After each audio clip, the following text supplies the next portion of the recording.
Give Shubho a big round of applause. He's been hosting our events with passion, and Ilan and Panesh.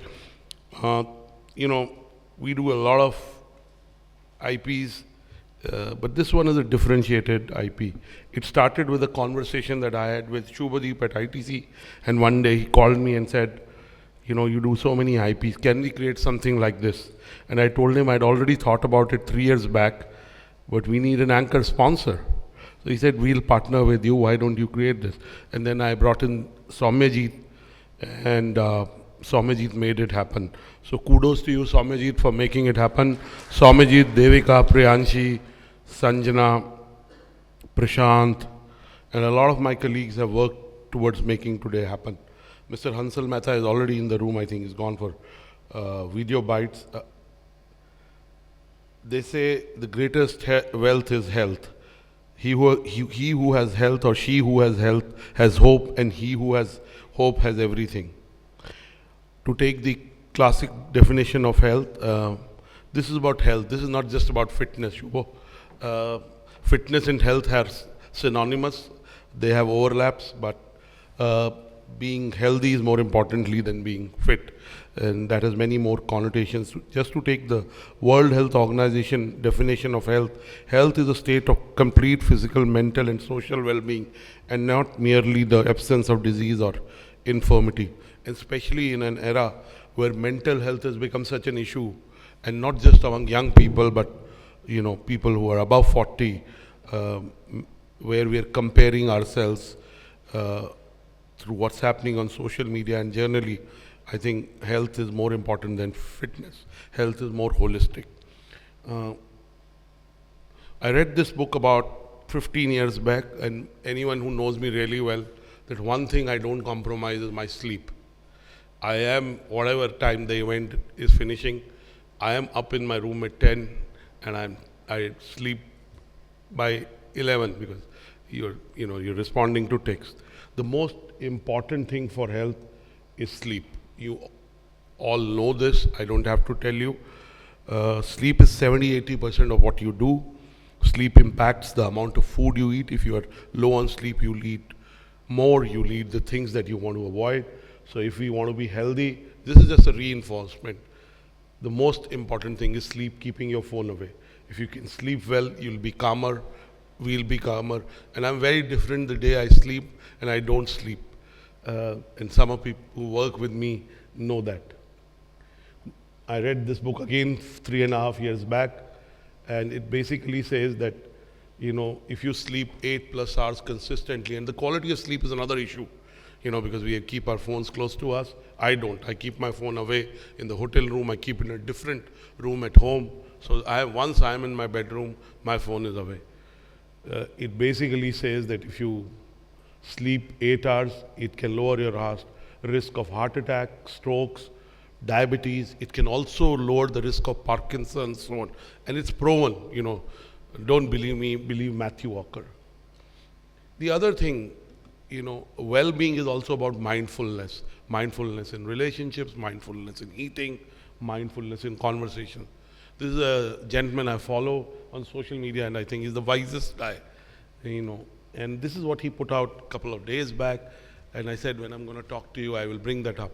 One of the reasons I feel, and all this is about me, it's not about you, maybe it's relevant to some of you, that most of us are in a constant state of partial attention.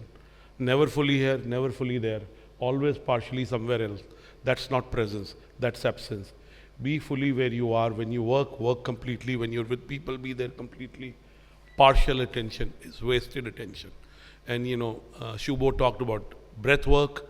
Breath work is about being with yourself fully. And if we can minimize distractions, we can't eliminate, but we can definitely. So breath work and full presence go hand in hand. I also want to use this opportunity, my colleagues asked me, we are doing a huge CFO offsite in Amritsar, 14, 15, 16 November. We have these speakers there. This is our content, and there's much more content.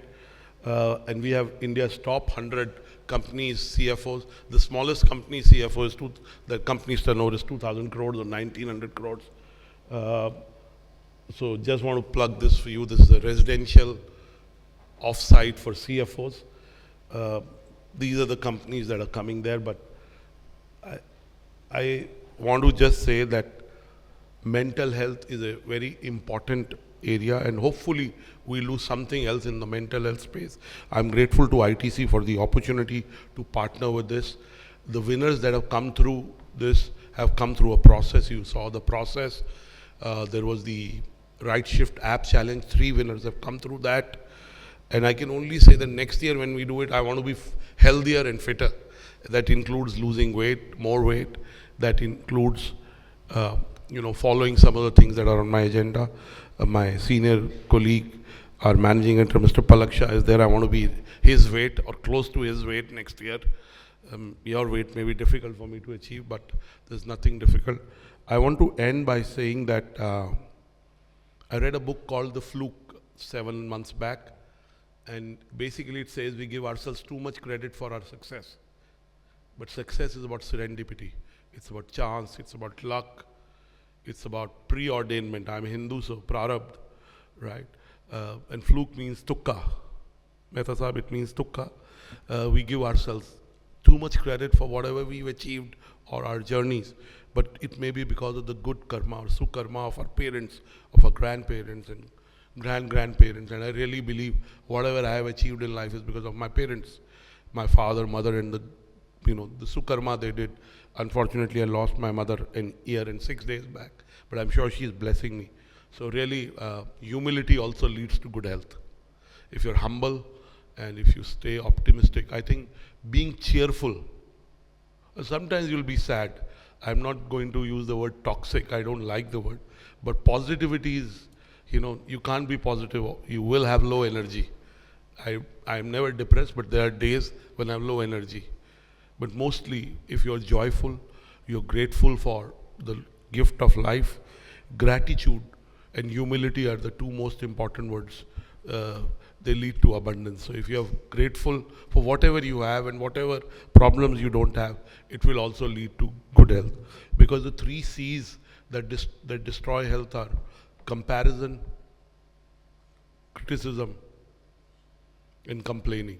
If we take away these 3 C's, it's difficult to take away all 3 of them 100%, but if we can minimize, that will also lead to good health. And the 3 H's in my vocabulary, which lead to the 4th H, which is good health.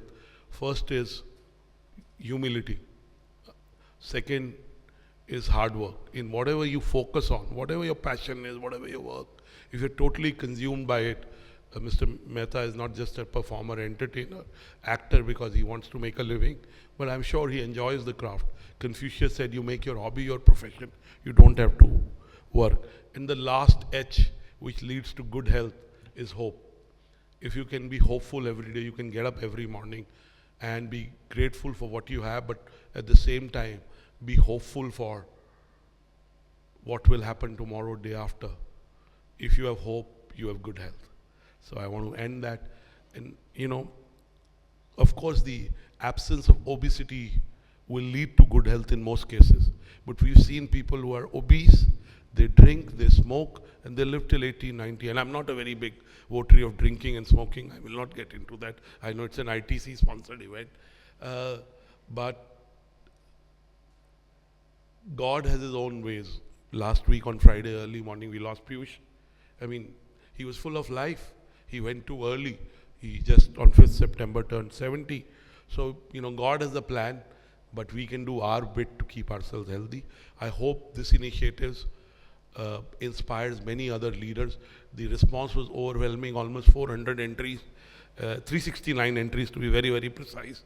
That is for the first year and in 2 months is outstanding. And what is more important is the quality of entries. And we got 96 to present to the jury.